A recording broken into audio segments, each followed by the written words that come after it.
Are you putting me on trial? Welcome back to Sit in Judgment. You thought we gave up. Post-holiday break. You're not getting rid of us. The best way to take a holiday break is to not tell anyone that you're taking an extended holiday break for the entire month of December. Yeah. And some After of January. hardcore posting for like a month or two? month or something. Yeah. And just falling off the face of the earth and doing the... It was probably just a hyperfixation that went, no. Like, not to brag about our podcast to you who's on the podcast, but our video with the fewest views is at like 38. Damn. That's like pretty good. That's like a classroom full of people. Yeah. I mean, we're not really doing any promotion for it. No, not really. Although your TikToks are very funny. Thank you. I do my very best. Yes. I'm excited to get back into it. I've had that, the weird anxiety where you're away from something and then you come back and you dread getting back into it. Yes. So this new footage will be my kick back into Hyperfixation City. First of all, I have a confession. Well, let's take the confession after the question. Okay. How much Veilguard have you been playing? I have been playing a little more Veilguard. I did start a new playthrough and I am just post Weishaupt. Okay. I think. But I have to admit that I've been going back to Baldur's Gate 3 a bit. Me too. I was going to say, I have to admit, I gave up. I tried playing a second playthrough. Yeah. And I got to the dragon attack. Yeah. And after that, it's just, I'm not feeling it. No. And I've come to the sad conclusion that I don't like Dragon Age the Veilguard. Yeah. That's sadly it. It just has too much that I can't overlook. And even if that was fine, I'm not having a good time playing it more than once. Yeah. Like the novelty, like the first time was fine and it was fun, but playing it again just feels grindy. Yeah. Even though I've changed class and like background, and which is when you do it in Baldur's Gate, that's completely different and new so much fun. experience. I don't like it. I'm sorry. That's okay. I've been enjoying the combat when I'm playing it again. So before I was playing a mage using the staff, and now I'm mostly using Orb and Dagger, which is a new fun thing. And so the combat I'm enjoying even more this time around because I'm getting better at it.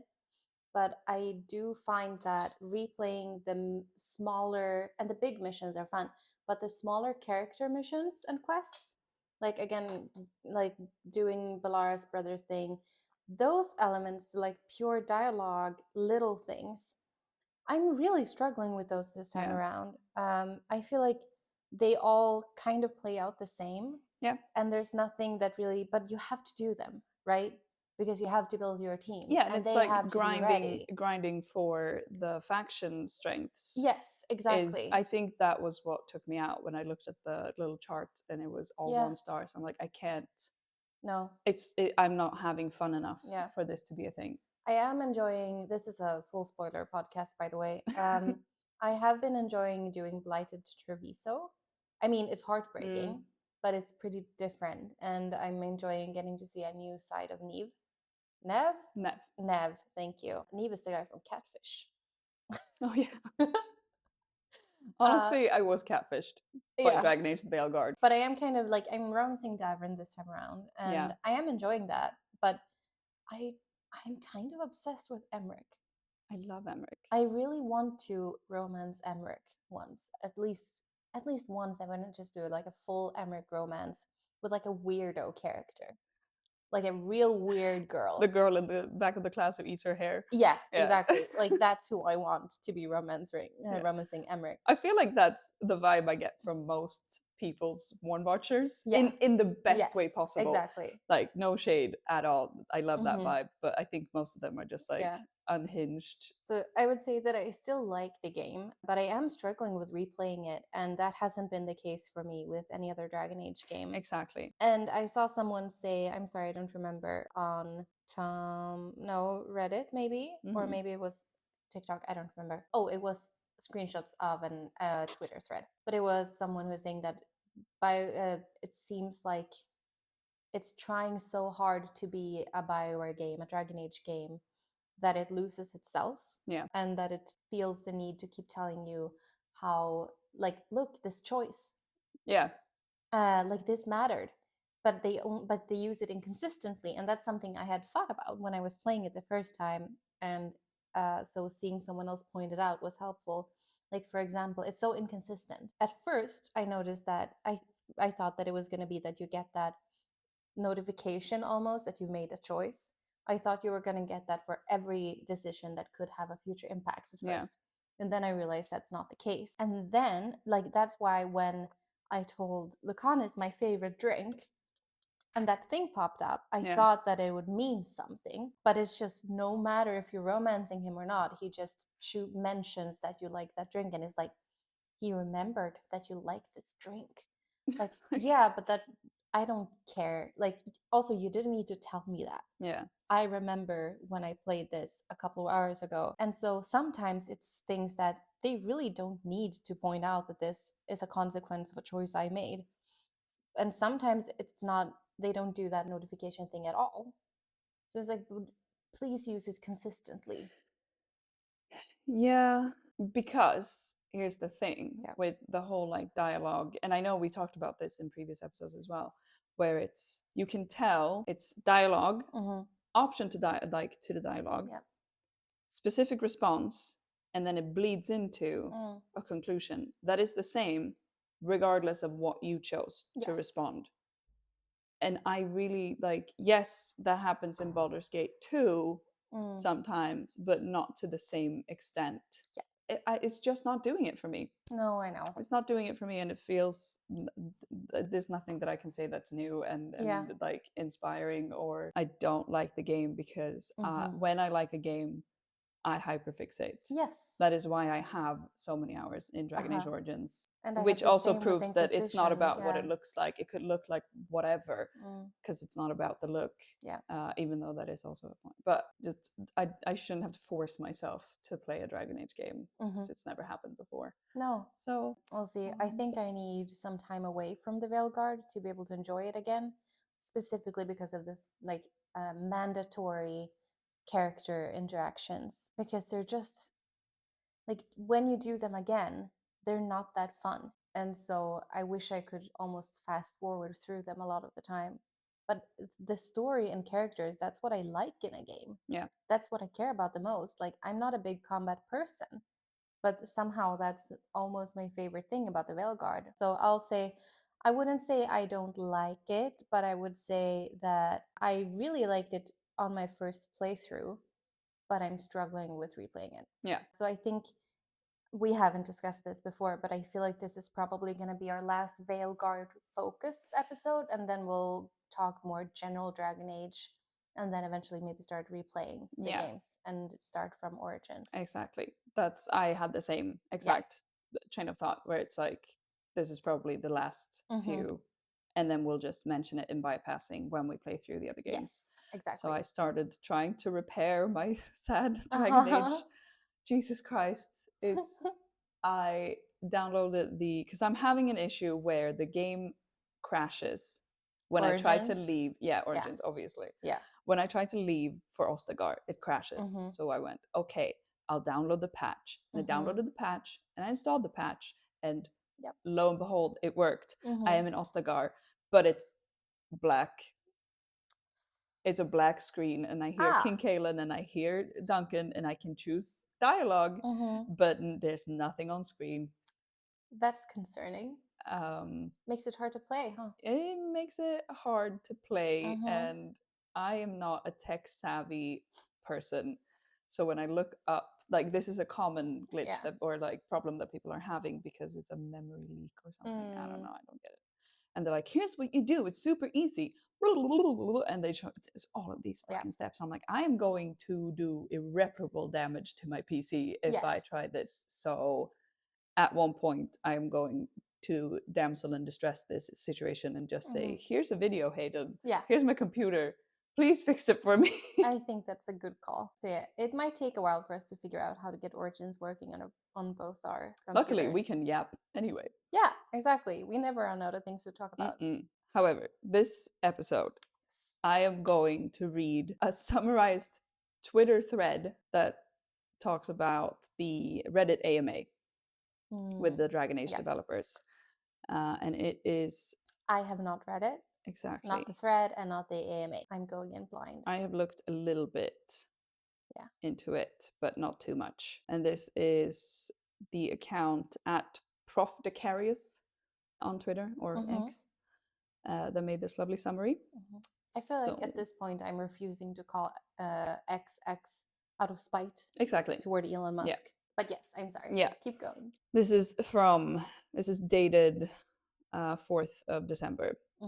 Summary of the Dragon Age developer Reddit AMA for Reddit phobics. Corinne would have liked to add Bard and Blood Mage classes. Yes.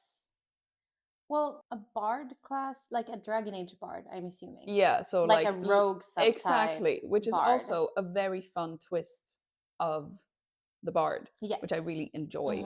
But Blood Mage makes me question if that is a crowd-pleasing answer. Yeah. Because the way Blood Mages were handled, just by the simple, like, Solas mean, I abhor the use of blood magic. I think they mentioned that too. It's like, you can't throw that in there and then not address the actual issue of blood mages and blood magic in the way that you glossed over it. With Rook being the way they are, it would have been kind of ridiculous to have a blood mage class. Right? Because Rook is unavoidably a good person. Yeah. And in current Dragon Age canon, there is no way for a blood mage to be good, basically. Meryl? Yeah, but you could, like, but is this blood mage class supposed to only use your own blood in small amounts? Right. I feel like for it to be powerful enough to be a fun class to play. And not just blood mage slapped on top of it. Yeah, exactly. And then if just using blood ethically works to be that powerful, then that makes it seem kind of bizarre that so many people are using blood magic in such extreme ways. Because your character, Rook, gets really powerful. And so if you can get to that level of power using blood magic without hurting others, it makes the whole blood magic thing kind of weird. I'm not saying you couldn't do it. I'm just saying I understand why they didn't go with blood mage. Yeah. I need to watch how much I say because it's a pain to edit out. I didn't even realize that you're editing it out. Oh, I am. I could make a compilation video of just It's and the filler word. It's gotten Everyone to the point. uses filler words. No, but it's gotten to the point where I can recognize how it looks in the audio file when an is coming up, because we're so consistent with it's crazy. I can spot it immediately. That's and be like, incredible. I've never realized how much I use the word like as a filler word until I started listening to myself speaking. About Solas and blood magic. It made Rook see Varric when he wasn't there. The original purpose was to keep them off balance, but things in the Fade don't always work out as you wish. Huh? I don't know. What? Sorry, can you read that again? Solas's blood magic made Rook see Varric when he wasn't there. So far, so good. Yeah. The original purpose was to keep them off balance, but things in the Fade don't always work out as you wish.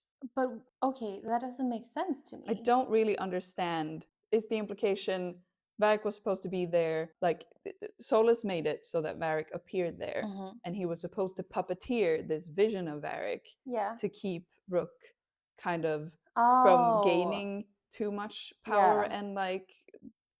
But instead he made Rook Varric, but not being able to influence what that Varric exactly. said. So then it was Rook's influence on the Fade that had Varric be the benevolent, like, support character. I don't know. I guess. What's kind of the point of that information? It's giving J.K. Rowling saying that Dumbledore is gay. That has been the take by so many, and I hope it's included here. I'll throw it in now in case it's not, because I'll forget otherwise. Blue Sky is a new app. I don't know if you've seen it. It's a new social media app that's supposed to be heard about Twitter. It, but I don't know much about it. The developers have been on there spewing all kinds of fucking J.K. Rowling shit.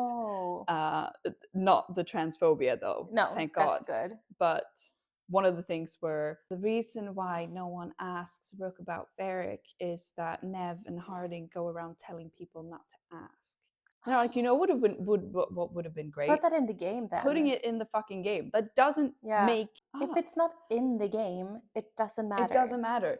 It doesn't matter. It has to be in a canon work for it to matter. Like, you cared enough to put Southern Thedas has gone to shit. Yeah.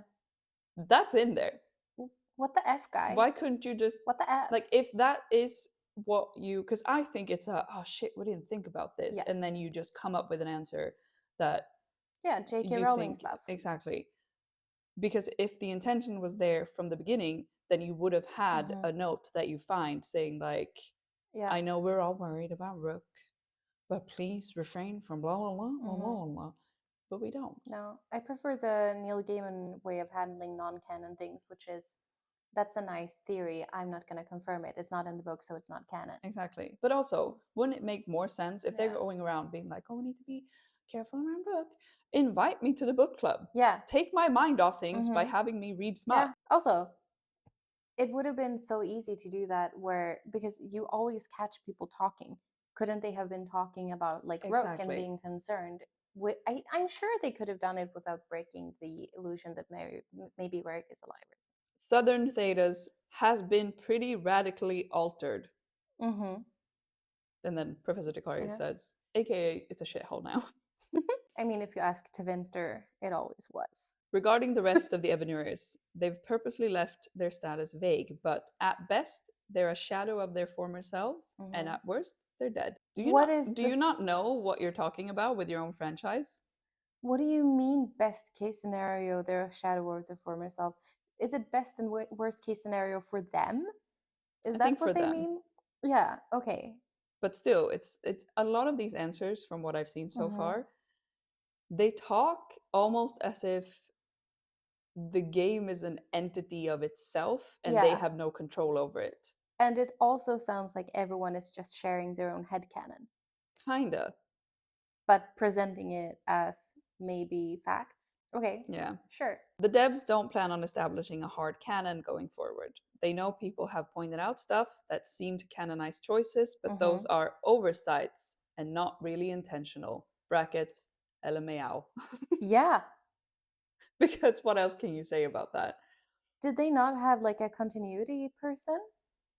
Do you not have like a huge cork board of just red threads to make sure that you don't fuck up on the way? All of those were accidental? Yeah, oversights. It's so unintentionally spitting in the face of Dragon Age fans to talk about it this like nonchalantly of, oh yeah, that was an oversight. We accidentally made Southern Thedas just a complete shithole. Do they not have like a fan relation? They had a community council. Yeah, exactly.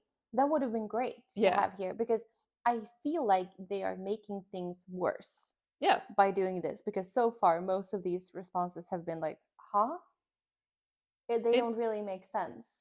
It's if you were gonna not ruin, I'm being dramatic, but like if you were gonna make don't drastic, make the podcast dramatic and interesting to watch. Yeah, right. But if they were gonna make dramatic changes and like change the format of Dragon Age this much, the least you could hope for was that it was intentional. Yes. That they gave it enough thought and gravity to the choices of like, no, we stand by this. Yes. We have a vision and this is what we're doing.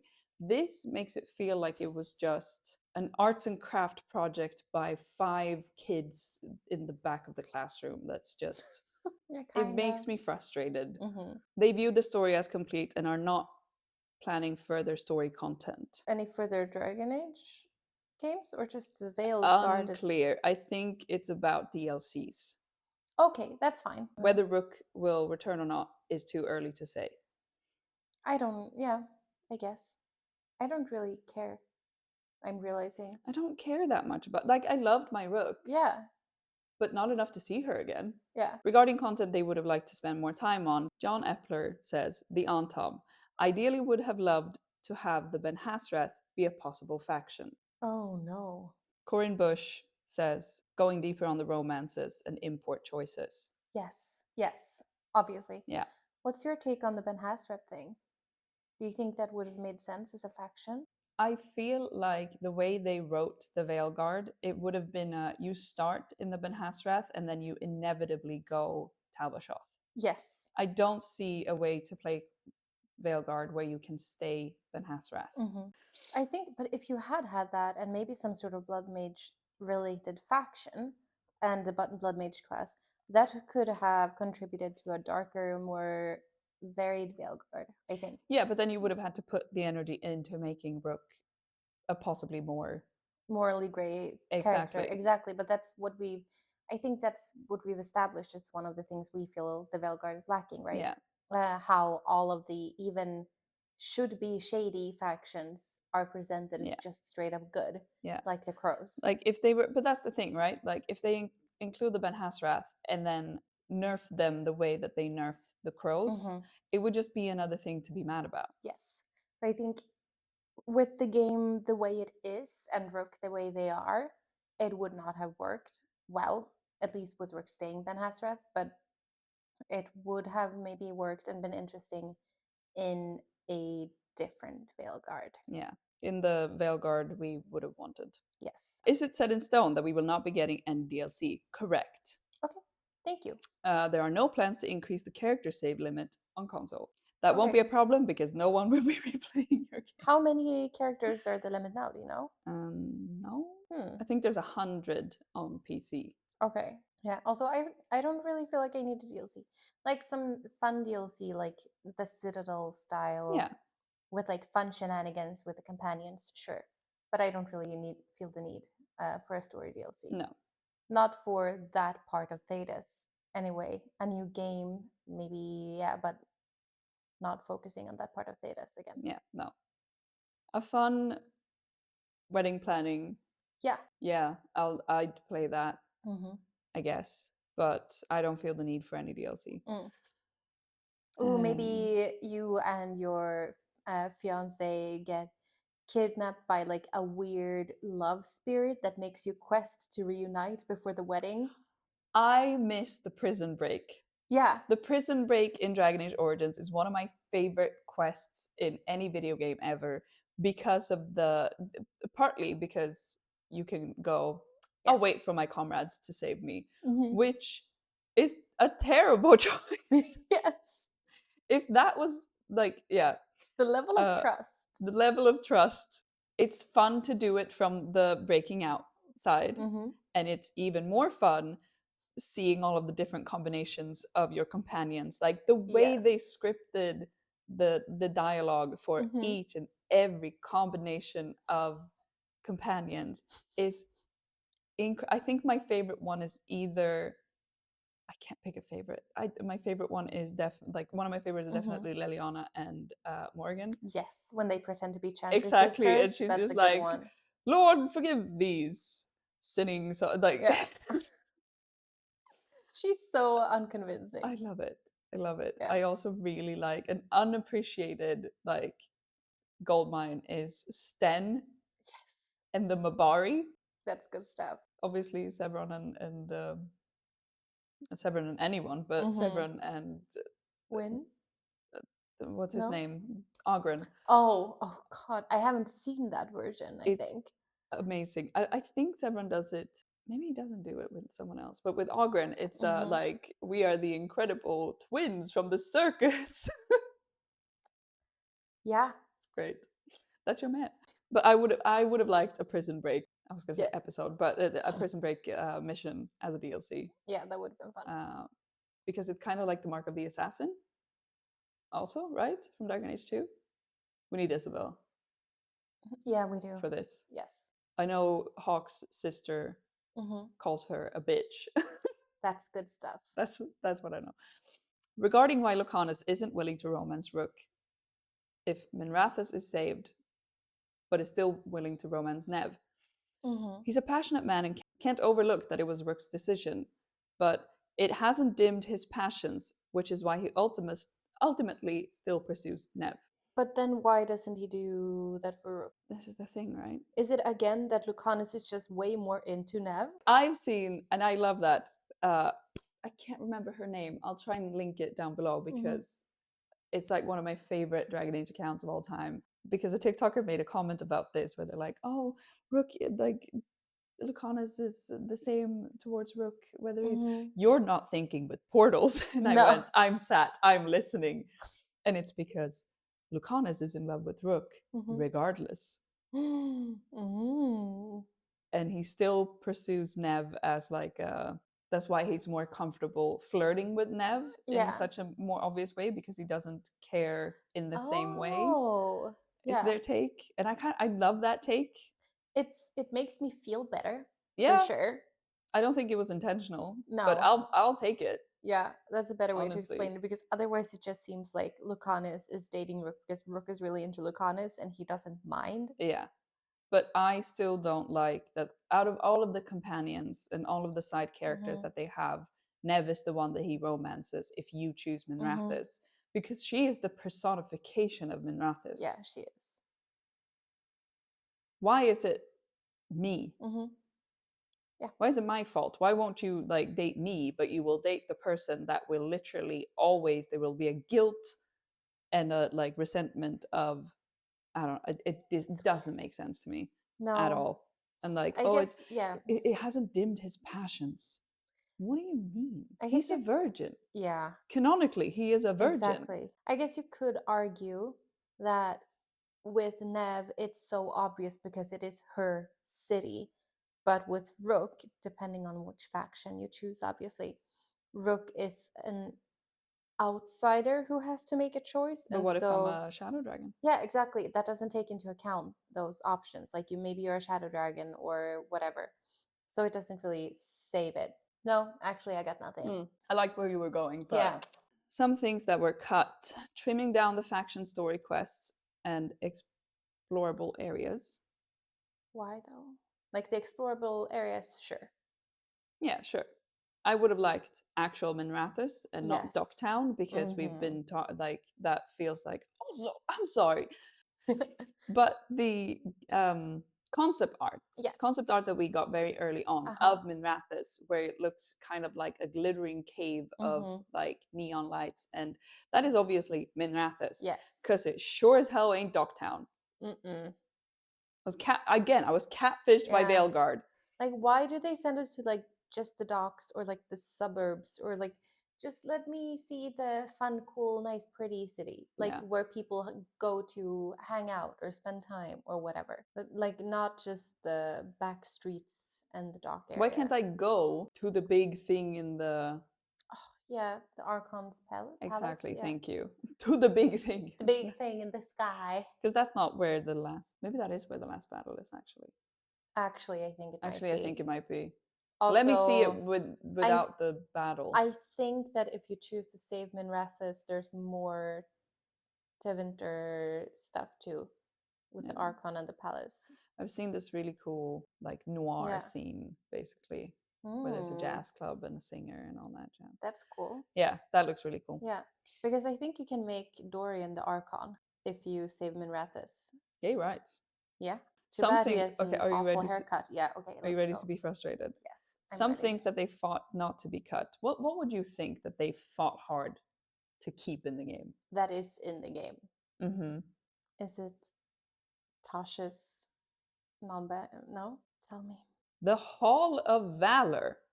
Why? The Hall of Valor, the thing that no one likes. Yeah. And that people only do to grind like approval points.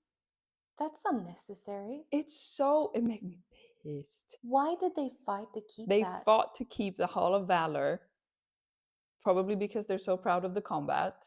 Yeah. As if there's not enough combat in this game already. There's a bunch of combat. You can't walk anywhere without combat, and that's fine. But you don't need to add a whole extra thing. And also, the enemies in the Hall of Valor, they're not even that strong. Like, once you get to a certain point in the game, all of those fights are super easy. Yeah, you just have to do them. Exactly. I did them when I was fully leveled up, and it was nothing. Like, the Hall of Valor tries to do what Fable 3 did with, is his name Reaver? It's a whole thing where there's this rich person that throws you in a dungeon and you have to fight different monsters. And some of them you've never encountered before, and you're like, holy shit, what's this? That is grindy and not very Mhm. fun because Fable 3's combat is not Yeah. optimal. But they did it much better. I think it's a mix between Jaws of Hakon. You can fight, right, against the Avar. You Mhm. have, but that's 3 fights to get just like Avar approval or something, I think. So you can do that, and then in Mass Effect 3, there's an arena that you can go to in the Citadel DLC, and but then you can. It's like a whole the Armax battle arena or something. But then you can choose what kind of enemies, what level you want to Yeah. fight, and then you get challenges and you get fan letters and there's a scoreboard. That's really fun. That's fun. And you can use, like, you win tokens that you can spend on prizes. Yeah. Decor for your apartment that you get in the Citadel. Like, that's That's fun. because there's a point to it and you can choose and you don't have to do it. Like, why did. Can you decorate anything in the lighthouse other than the big statue in the middle? I think it's just that. I think it's just that, which no, is we can choose between you can choose the one outside. yeah. And then there's something you can do inside that changes something. You can choose like elven decor or something else I decor. haven't seen that. Yeah, I managed to get the elven decor thing, I think, and it changed a little bit. Yeah. But getting to customize the lighthouse more would have been really fun. Yeah. Transmog and Haun's quests were also things. And Transmog, love it. I think Transmog is great in any game. Mm-hmm. But I Yes. don't see I don't see where that's a big fight to keep. No. Does that also feel like, explain it to me? I would love to be explained. Yeah. I would love to be explained. No, but I would love if there's an explanation because I'm not a game dev. I have no idea. But that compared to Hall of Valor, Transmog seems like we're gonna put it in or not. Yes, exactly. How is that no, we can't do it? Maybe someone was like, do we really need this? And people went, yeah, we do. And then Fought that was hard. Yeah, I guess. Maybe Yeah. there was we don't know, but good as it's in there, I guess. Haunt's quest, that was fine. Which It was one is just that? another dragon. Oh, yeah. I kind of like that one though, I will admit. Like the whole Yeah. thingy but there were several similar things where you fight a bunch of little things that are still mini bosses and then you get the big one. Yeah. Like And also the dragon fight was really hard, but I just love everything in Necropolis. environment, the necropolis is beautiful. But I don't like, oh, I have to find this, and then you run around Docktown and you're like, where is it? And then you have to fight another ogre because all of the big ones are like every big enemy that isn't a revenant is an ogre. That's so you have true. to fight an ogre in this super small space, and I can't. I was fuming at that point. Yeah, I'm so sick of dragon fights. Like, they weren't more fun the second time around. I'm still bad at them. They still stress me out.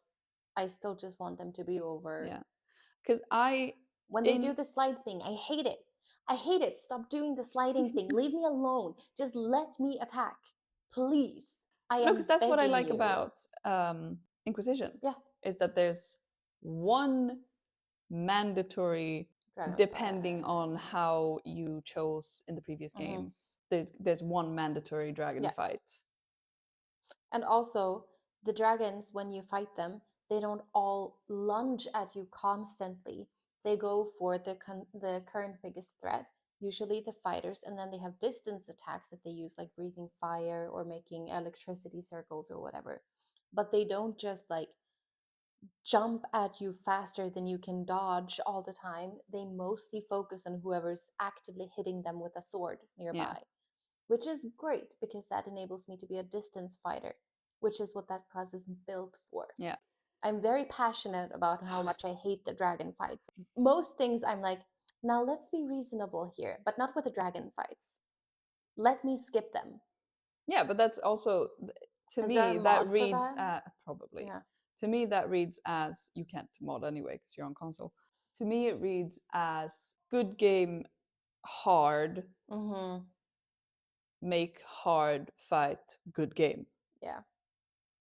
Also, because all of the people like people like, exactly, and that's not the case in Inquisition. No, I think they see people being like, oh, Dark Souls and Elden Ring is so good, and they're like, oh, people like to grind, people love to lose boss battles, we better put in a shit dragon Ooh, one thing that I like about the Inquisition dragons, it's annoying when it happens, but it's kind of fun now that I know how to deal with it. The wing thing they do to bring in distance fighters when they flap their wings and everyone is sort of concentrated around the dragon to enable it to attack even the distance fighters. And then you can use it as opportunity to proximity heal, and like it's a fun way for the dragon to react to distance fighters without it being so aggressive. Yeah, they're not going to answer if the maker exists or not, and they're keeping Andraste lore a mystery. Do you think that's because it's so close to real? I was going to say, Yeah. maybe we'll cut this out because I don't want to ruffle feathers. Uh-huh. And we had a whole off-camera talk about Mhm. the parallels between religions in real life and Yes. religion in Dragon Age. I don't think it's a coincidence that the most Catholic Mhm. aligned, like Yeah. general religion in Thedas is the one they're not gonna dive into. Mhm. Oh, we disproved the native people Mhm. religion. How interesting. They were Yeah. just people. There were no gods. Anyway, Yeah, we're not gonna tell you if the god is real or not. it That's for smells you to decide. stinky. But Mm-mm. yeah, they're keeping that a mystery, which is also Yeah. why Mhm. it's so interesting. Yeah. Like just let it be what it is. Like I've seen people, because I remember saying on the podcast before that I don't like, for example, how so many of the character storylines are real life issues thinly disguised as Dragon Age or Theda's issues. Mhm. Like the different generations of immigrants and the culture clashes and Yeah. things, and how I wish it wasn't so close to our world. I want to see Theda's issues, and I have seen a lot of people mentioning that they really appreciate those things, actually, like they feel like they're seeing themselves or their family, and they like exploring that in a video game. And I just want to say that I get that. I think it's wonderful that a lot of people are enjoying those things. That's still not what I want. No. At least I don't want every issue to be that. Yeah, exactly. Like Some, throw it in there. Sure. And Yeah. that's interesting and fun to explore.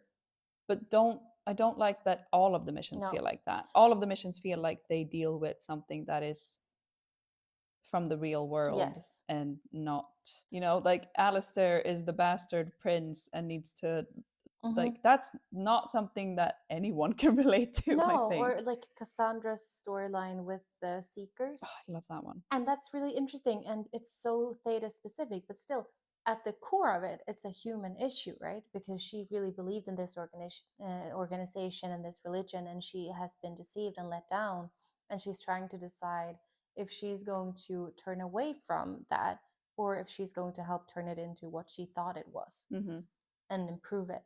And that's that's a real thing, but it's not like the problem itself, the events and the organization, everything is very Theta specific, and then the human emotions exactly you can relate to. Exactly, that's it. Yeah, you're so right. and so I feel like that's one of the things that makes it feel different. Or like Cole's identity issues with like, is Cole a spirit or a demon or a human or something in between?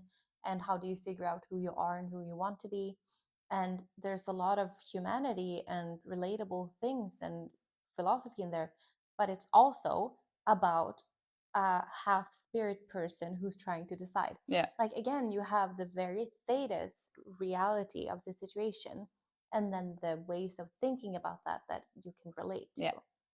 Exactly. And you really nailed it there, where it's even in the Alistair thing, it's do I want my boyfriend or do I want what's best for the nation? Yes. And can I help my people? All this, like what's best for the greater good and what's best for me is not always the same. And the human emotion, like you say, there's always going to be a human emotion that you take a stand to and relate to, or not relate to, but make it in game specific. And then with Dorian, his issues are also like with his sexuality and his family. And that's very close to our world. But then you also have the very, of course, lore and Theta specific things of his dad having tried to change it with blood magic. And that's pretty obviously a stand in for conversion therapy or something like that. So I feel like Dorian's story is a good example of when you can make an exception to that rule and have it still work because everything else is so theta specific. Yeah, but even then, it weaves in the question of, is all blood magic unforgivable? Yeah. Because then when Dorian's father comes in, and what drives people to blood magic? Because Yes. Dorian says that his father hates blood magic. Yeah, that's true. But then turns to it to try and convert him, and you have the confrontation where he can apologize and he can reconcile with his father, and you get to take a stand to that. Like, is it always unforgivable, or is there a human factor? And yes. But yeah, completely agree. Like, you can tackle real person issues, but please do it in a way where it fits the narrative of the world we are in. Yeah, because you've made this entire incredible world with all these factions and moral issues and dilemmas and factions and kinds of magic and politics. Use that. Make use of that. That's wonderful. I love that. That's what I love. Some small choices will most likely never be revisited, but there are some others they want to keep relevant. John doesn't think there's a way forward that doesn't involve them. What choices? But they're not going to continue the story. The story's finished. I think they mean just the world of Dragon Age. Yeah, okay, yeah. Not the Veilguard story. I guess maybe what faction leaders are alive or something. Because it's so unspecific. No, some of them we're going to leave, some of them we want to work with. Give me specifics. What do you have in mind? To me, this is a people-pleasing answer. It sounds a little bit, and I'm being harsh maybe, but it sounds a little bit like they just haven't decided what's going to matter yet, and they're covering their butts. Yeah, regarding the secret ending, John says the executors are very mysterious and risk-adverse. Thus, they attempt to manipulate events in the subtlest way possible. Sometimes that's leaving a document on the right table. Others, it's stroking fears. Again, J.K. Rowling as answer of, the codex entry where we destroyed all of Sudden Thetas. That was their intention. That's how they operate. I wasn't expecting this to be such a negative, I don't want to say negative, but critical episode. But how else am I supposed to cope? Yeah, I don't know. I'm just kind of sick of the executors thing. Like, I'm not going to have an opinion on them, except for it seems silly. Yeah. And my initial feeling is to not like it. But I'm not going to have a real opinion on them until we learn anything more about them. So it doesn't really matter for now, I feel like, for me. To the question about, would an elf in the Fade for a long time regain immortality or powers? Ooh. Quote, no one really knows what's going to happen to an elf who spends an extended period of time in the Fade. Honestly, just don't answer the questions you don't want to answer. You don't have to give these answers because they're not answers. You could also just say, we haven't considered it. Yeah, we haven't considered it. Don't say, no one really knows. It's not a real place. Or it's not that you need to do an imperial study on people in the Fade. Yeah. I'm not saying this to nitpick. I love that you said imperial study instead of empirical. No, it's imperial. Yeah, the imperial study. This is my empire of academic studies. Yes, the only university in the empire. I need you to nitpick because I am having a day. Yeah, and I think everyone understands. I just love the idea of doing imperial studies. If there's not been an imperial study about it, I don't trust it. Yeah. What does the empire say about vaccines? Tell me that. No, but you get what I mean. Yes, it's like, of course. It's not a real place. You don't have, don't answer it as if you need further studies on it. And you could also say that may become a plot point in the future, so we don't want to talk about it. Yeah. If you have to say anything at all, you don't have to be like, who knows? I see everyone mad, so here's the full answer regarding Lucanus's romance. Okay. This is what they direct answer post. This is a long one, so.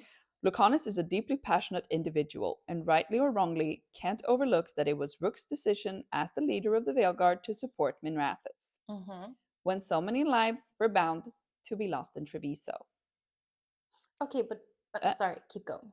It hasn't dimmed his passions, which is why he ultimately still pursues Nev, but it does come at the cost of the fledgling romance with Rook. As with all people, Lucanus is complex in the way he internalizes his experiences, and this is one he could not look past. Right, so in this one, first up, it sounds like Lucanus is just generally horny, and so if he doesn't feel like he ethically can date Rook because of the choice thing, then he just has to pick someone else? I think Like, what is his it's passion that can't be dimmed? So then, instead of romancing Rook, he romances Nev. What's up, guys? I'm pretty sure Mary Kirby has stated that she wrote Lucanus to be demisexual.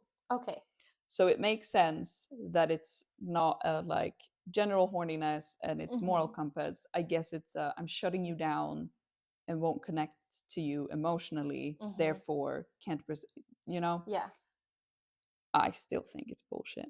Also, I think just one thing that keeps bugging me about Teresa Minratz's choice and the companions' reaction to it is the fact that as the leader of the Veilguard, you personally go to one place and not the other.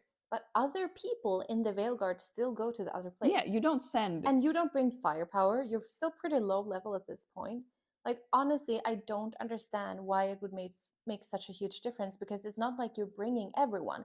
If you brought everyone, I could see how they would be like, I would feel like that's more justified to be upset at that. Yeah. Or like you're bringing a ton of resources, but you're just splitting the team. Yeah. But you yourself are going to the other place. This is such a good point. It's not you send the entire like. No. Yeah. Yeah. So the choice doesn't really say. It's just you personally. It's so frustrating. By that definition, yes, he should not be able to romance Nev because Nev also went to Minrathous. Yeah, exactly. So everyone who went to Minrathous. Maybe if Nev had gone to Treviso, Treviso would have been fine. Exactly. Really, Nev is the villain. But also, one thing that disappointed me a little bit now that I replayed is that I understand for story reasons the way they wrote the story, that's how it has to be. But even like regardless of what city you go to, it's always going to be Gillenane and her dragon. Yeah. Because that's weird. Yeah, and I think it's because they made Gillenane be sort of the like right hand to Elganon. So she's supposed to be easier to defeat. And she's supposed to, like, for the way they wrote the story, she needs to be the first one you fight. But it's weird because then it should be that you get the different fights. Yeah, I fully expected that if you go to Minrathous, you would it's Elgarnon's dragon. Yeah, but you don't.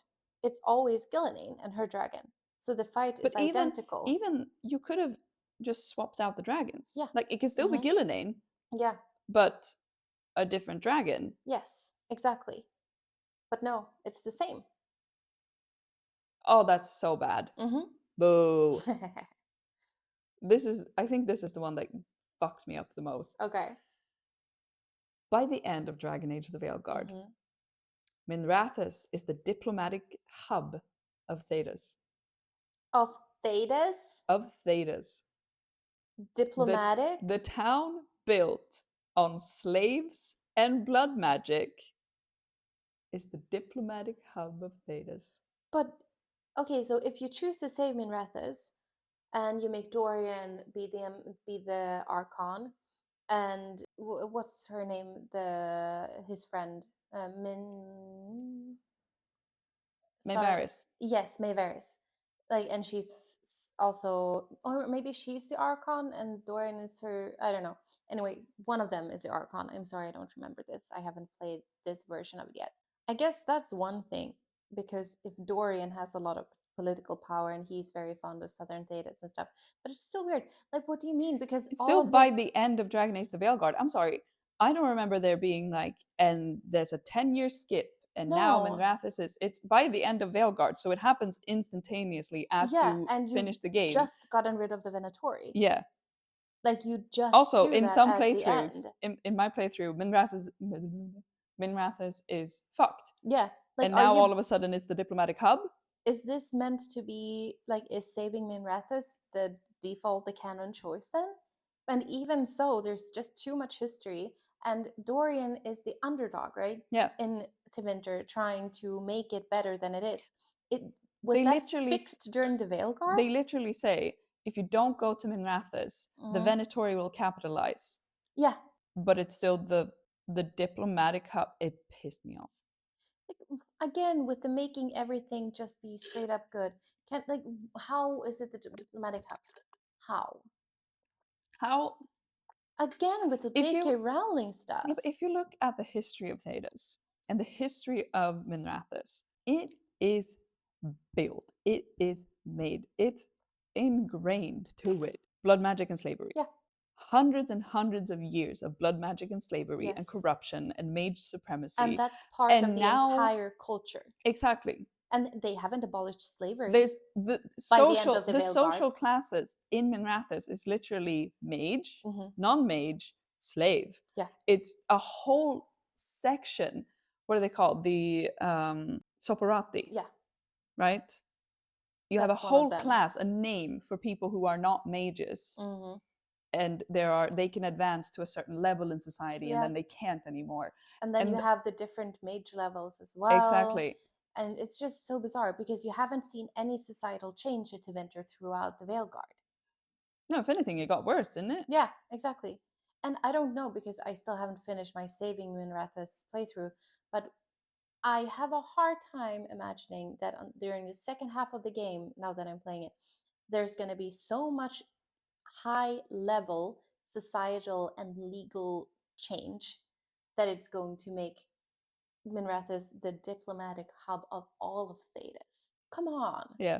Trade center I could accept since it's one of the least I could say harm. Economical hub because now you can't trade in Treviso because Treviso's fucked over. Like, I don't know. Yeah, if and that was Orlais hasn't been doing too hot and Ferelden isn't doing too hot. Like, sure, economical. Yeah. Or like trade, whatever. Yeah. But diplomatic? Diplomatic. They're so diplomatic, babe. Show me, don't tell me. To the question of why do we only get to see Docktown out of all of Minrathous, they originally had other areas, but ultimately thought it would be best to focus their resources on fully fleshing out Docktown. It's disappointing because what we saw of Tevinter in the beginning, in the intro quest, in the inner city with the Archon's Palace floating above and all the lights, it looked so interesting and incredible. So it's sad that we didn't get to see that. If the options were half-ass two things or focus on Docktown specifically, I'm so glad they focused on Docktown. But I just really wish we could have seen the almost magic tech. Yeah. Tevinter. Exactly. Because that's what makes it stick out from the rest of Thedas. Yeah, because they're so technologically or magically evolved. Yeah, their magic is almost just tech, which is cool. Like the magical tech thing is very cool. Question stated that Dragon Age the Veilguard makes an effort to decentralize the moral complexities of Thedas. Sanitation of the crows, lack of slavery, and asks if this is what we can expect going forward. And John replies, what worked for Dragon Age the Veilguard isn't necessarily going to work in the future. Pick a lane. Yeah. The only thing, yes, absolutely. If I get to choose between do you want this going forward or do you want the old Dragon Age like Grimdark, obviously I'm going to say the old. Yeah. But it's going to make Dragon Age Veilguard look even worse. Yeah. It's going to look like a story time for kids that someone is telling their like starving child at an orphanage in I was going to say Ostagar, not Ostagar, Denerim. Like, you know what I mean? Yeah. Yeah, they chose not to let players initiate conversation with the companions because due to technical limitation, it was either exhaustive investigate conversations or letting the companions move freely around the lighthouse. They felt that the companions interacting made more sense. But I want to talk to them. So between the choice of you get to talk to them or they get to talk to each other and I am the player, you chose the other, the latter. I don't mind the Inquisition style when I get to ask them a bunch of questions. I like that. I like learning more little details about their lives. What have we been doing for 3 games? Yeah. Up until now. I don't need them to be interacting with each other. You know when they can interact with each other? During banter. Exactly. The blight has changed. It's less perilous and virulent. Virulent. Never heard that word before. I'm so sorry. I don't read. But it still exists, and not everyone is going to be cured in the same way. The wardens no longer hear the calling, but they hear something. That's cool. I kind of like that. Maybe they have a connection to the Titans now. But I'm trying to be positive. I'm sorry. That's okay. I'm here to shit on it. You can shit on it. No, it's just the confusion circle that they've danced around the blight, Yeah. where it's like, oh, it's the Titans' rage. Does it mean that all Titans are soothed? Soothed? A little bit, right? Calmed? That's what Solas could do. So then what is it? I guess they're still kind Passive of pissed. aggressiveness? Yeah. I think it's become its own thing. Like, Yeah. it's because they're still sleeping. It's still sort of like the nightmares of the Titans, but it's maybe lessened. I like the idea of the wardens through the blight having gotten a weird connection to the Titans. I think that's cool. I think it would be super cool if the Grey Wardens end up as sort of like champions of the Titans in some way. Or Yeah. like being a group that is connected to them, because they already have this connection to the dwarves because of the deep roads and the blight and stuff. I think that could be a cool thing. But what about the Darkspawn? What happens? The Dusk Spawn, they're kind of assholes, but it's more like they kind of like they'll push you or salt your dessert. I could go on a tangent about. We should have an episode where we just talk about Darkspawn. Yeah. Anyway, they're keeping the specifics vague, but the section of the Fae that Solas / the Inquisitor end up in is better than what Solas gets alone, since the fate is modeled by dreams and thoughts. Solas didn't lose his hair because he's ancient, but because of stress. Oh, the poor Eggman. That's hilarious. Is that a real answer? I think so. That's so funny. Okay, like that level of things, please J.K. Rowling that. Yeah, That's funny. When Anaris is defeated, he goes back to the Fade. If you read the codexes, it's clear that he has been touched by something darker and more dangerous than expected that now has his scent. Again, weirdly phrased. Is Anaris being hunted by something evil, or was he touched and became evilish? The Anaris storyline Was had a weird. lot of potential, but it wasn't fleshed out enough to make sense to me. Yeah. It felt like the game and Anaris himself were like, haha, yes, it is I, Anaris. And I kept waiting for them to talk more about him and why he mattered, and they just didn't. Yeah. Tranquility isn't as common in Tevinter as it is in the south. In Tevinter, it's mostly used as a tool of political vengeance. Okay, sure. I'm assuming that magisters can accuse other magisters of being like, you use blood magic. In the diplomatic hub? Yeah. Not in my diplomatic hub. No, don't be tranquil. You're so diplomatic. They talked about other endings, such as the player takes too long in the prologue or siding with Solas, but they were scrapped. Okay? Sure. They do it again here. What would have happened to the elves if Solas succeeded? Truth is, not even Solas knows. In his mind, there would have been pain and suffering at first, sure, but eventually there'd be a world of magic and possibility. Solas doesn't Is have to not know, real. but you should know. Yeah, Solas is not a real person. You don't have to dial him up and like. Again, you should know how these things work, even if they never show up in story. That's the point. This is I really wanted to know this. Exactly, but this is how you end up with like lore that just falls apart at the seams because you didn't think further than, oh, this sounds cool. Okay, but what actually happens then? And also, and then it says, but Solas is a gifted liar, even to himself. What does that mean? Did he lie to you? Yeah. Since we're talking about him as if he's fucking maybe real? Yeah, like I can absolutely accept that Solas doesn't know. Yeah. And that he is convincing himself that it's going to be fine, even though it probably wouldn't have been fine.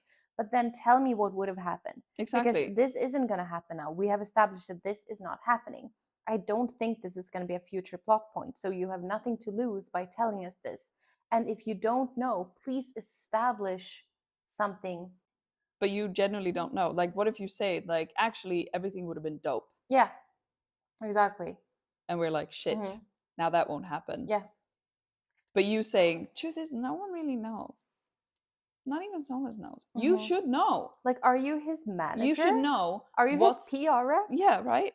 But you should know what's at stake in your own world that you have built. Yes. Yeah, it's sort of like that when you're talking about creative writing, especially when it comes to fantasy or building new societies and worlds in books, how even if you just put this much lore into your book, you as the author need to know this much lore for this lore to make sense and to be connected to something.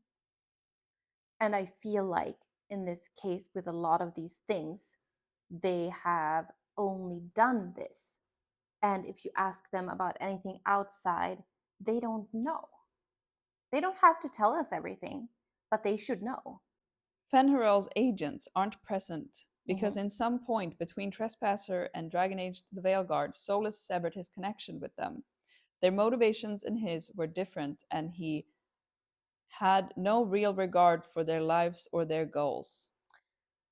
If you let me translate that, we decided that we didn't want them in our game and that we didn't like that, so we decided not to use them. We are too dumb or lazy to work into the story what happened to them or how to utilize them, so they are not here. Honestly, I don't mind that they're not there, and I don't mind if it's not explained in game at this point, but I don't like, just say that. Just be honest and tell us that you didn't want to include them and so you didn't. Yeah. Or explain in story, but if you say that you have a reason that something happened, then show us. Even just do a codex entry. Just do a few codex entries. Yeah, but we've said this all along, that just make some codex entries at least. But to me, it doesn't make sense because he has no real regard for their lives. Okay, but he's doing it for the good of the elves. Yeah, and his whole motivation is for the elves. I get that he doesn't care that you're included. But here's the thing with cults and with armies and zealots is that if you have a grand enough cause and if you're charismatic and convincing enough, people will sacrifice their lives for the cause and for you. Like, there's countless examples during real world history. People do that. Yeah. You don't have to be like, oh, their agents realize he doesn't really care about their individual lives, so he stopped. No, there would be enough people who don't care. Yeah. Like, the mistreatment of elves in the history of Thedas would have been enough, should have been enough to make people disregard their own needs and lives and wants for the cause. But that's where I also don't understand when they say that they have different goals. And the only goal I can think of that the elves would want is to be free. Yes. And I'm like, that is also your whole point, is that you want to free. Yeah, restore what they lost. Yeah. And also, probably for a lot of elves, get some revenge on humans. Yeah. Oh, yeah. John doesn't recall if this exchange made it into the game. Brackets, it didn't. But the crows you work with are the idealists, while the rest are much more pragmatic. Ilario is more representative of the average Antivan crow than Thea or Viago are. Then put that in the game. Put more people in the game that show you that that is the case. Because, like, obviously we're going to be disappointed and critical if you don't, like, if you have good reasoning to make certain choices, tell us the reasoning. Yeah. Even if it's just like in game somehow, because otherwise you're gonna have people be confused and disappointed and be very critical of some things because we don't know what they have been thinking. We don't know. You have to tell us. If the choices don't speak for themselves, you need to speak for them. In the game, you can't just tell us in Q&As or like ask me any things. Like, it doesn't change the game in any way that you say off the record or like on the record on a platform that isn't in the game that like, oh, but the rest of them are like that. There's a comment at the very bottom of this whole thread by another account that says, I twitch at Minrathous being the diplomatic hub of Thedas because the south is fucking nuked. So I guess the one country that got trashed through trashed through 3 games, is Yeah. now the diplomatic hub of Thedas. It's the only hub left. It's the only By hub definition, left. it's also the worst diplomatic. Yeah.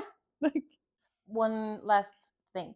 If you had to choose one character from one companion from each Dragon Age game to go on a month-long backpacking trip with, ooh, who would that is you a choose? good question. This is Sophia's question corner. Mhm.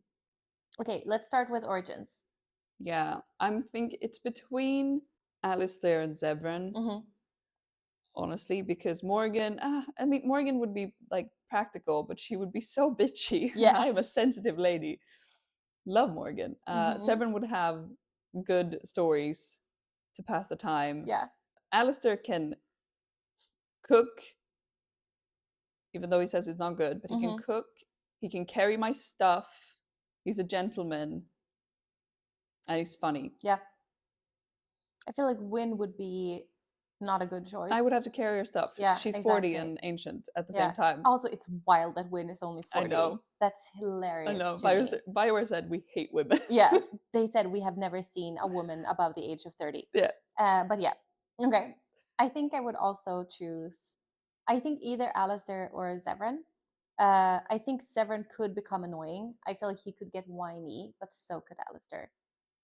I think that Leliana would be so obnoxious to travel with. But I don't like Leliana to begin with, Yeah. so Ogren is obviously a no. mm-mm. There's no way. Sten isn't good for conversation. No. I mean, if you wanted like a mindfulness trip. Maybe like Shale?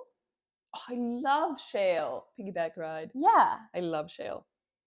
Also, don't need to worry about food or... Yeah. I think I would bring Zevran because I feel like Zevran would be more likely to get along with whoever else I bring. Oh, you're bringing other people? Yeah, one from each Oh. game. One from each game. Oh, we're Yes, all going on a trip. together. Yes. I thought it was separate. No, we're all Ooh. going together. Ooh. Or you guys are all going together. I'm going on my trip. Okay.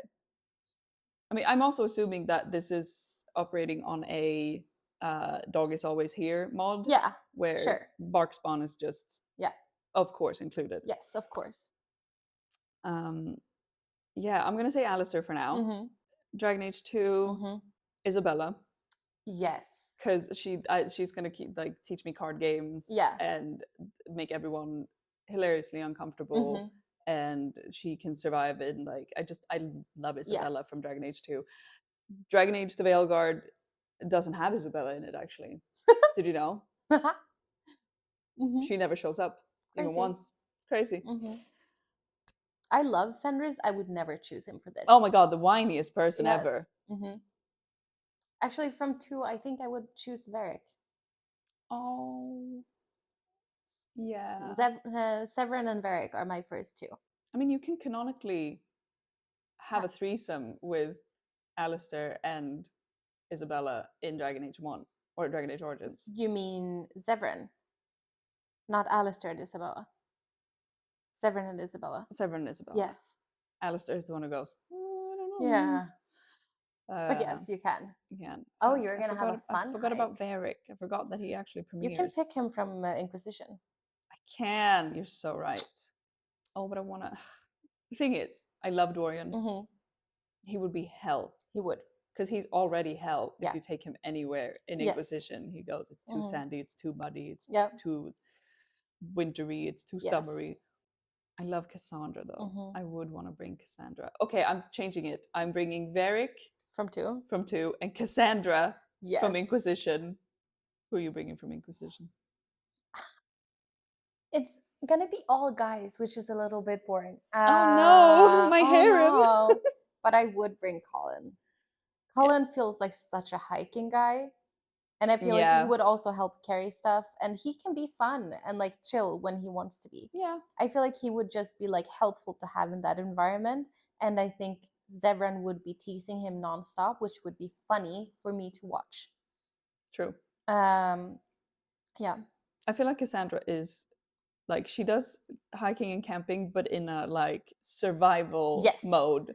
She would be we have 20 kilometers left to walk today. Yeah, exactly. We need to pick up the pace. Yeah. And like, we need to pitch this tent at this degree because the wind is at this degree, and we exactly. She would like be handing out tasks Exactly. to everyone. Drill sergeant. Yeah, exactly. But yeah, I would bring Cassandra, Mm-hmm. and then Veilguard, Emmerich, Yeah. because he's academically enthused. Yes. Actually, I think I would bring Harding from the Veilguard.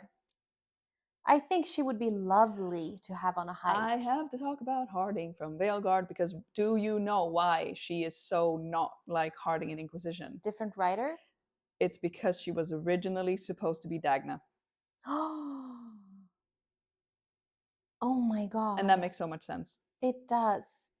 Because that is Dagna's personality. Yes, and that would have worked so well with her story. Exactly.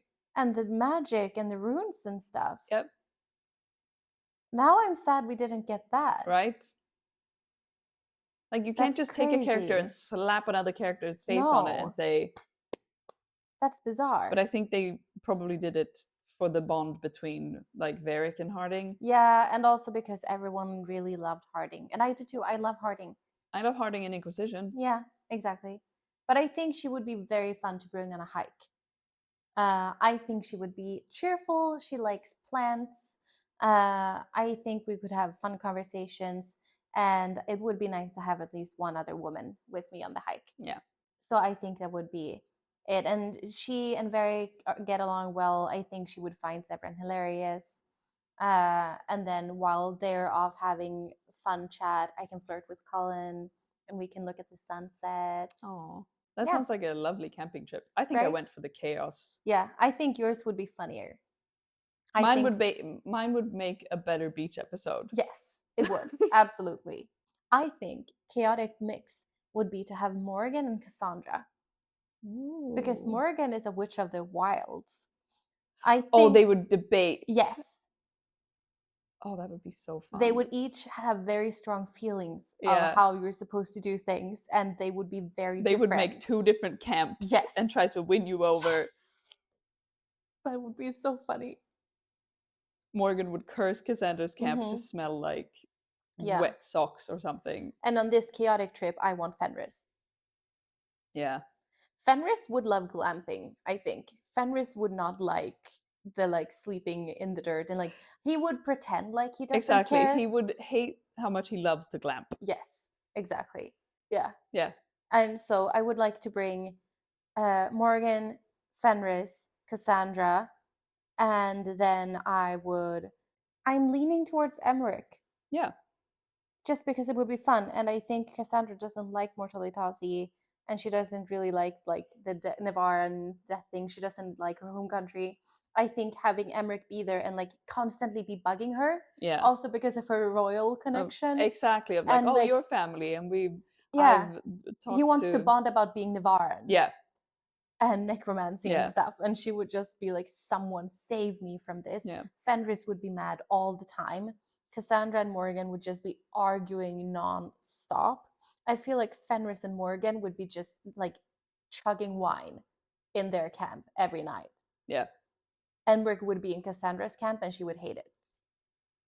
And both camps would be trying to get you. Cassandra would try to do increasingly more taxing physical tasks to try and shake Emmerich, and Emmerich would do his best to just keep up whilst trying to throw questions at her. And Manfred would be doing so many of them. Manfred. He would be carrying firewood and stuff. He would. He would be following Cassandra like a little puppy. Yeah. And she would always be like, ah. Yeah. Okay. That sounds perfect. Do you want to finish up there? We need to finish. Yes. You can follow us on Instagram and TikTok. I'll put all of our socials down below. We have our separate TikTok's account. Subscribe and please leave a comment if you'd like. That would be really nice. We would love that. Thank you for leaving a comment. Who would you bring on your camping trip? Who would you bring on your camping trip? Please tell us. And motivate. Yes. We would really love to hear more people's thoughts about this. And we're back. We're back. Smell you later. See you soon. Bye. Bye. I'm feeling very judged.